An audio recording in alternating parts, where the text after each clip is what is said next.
Hello, hello guys! Nandito na naman kami ni Daddy sa Canada. Actually, this is our last shore leave. Kaya talagang inagahan namin. So, after ng aming drill, lumabas na kami kagad. So, ayun ngayon guys, plinano namin pumunta sa McDonald's Jollibee na kainan. First time ko lang din talaga pumunta dito.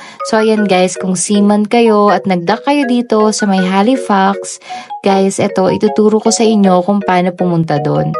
So, eto guys, ngayon talagang inagahan namin kasi marami pa kaming gustong puntahan at gusto namin mag-internet ng matagal kasi 4 days CD kami. So, maaring hindi kami makapagbayad or makakonect sa internet ng mabilisan kasi nasa laot kami.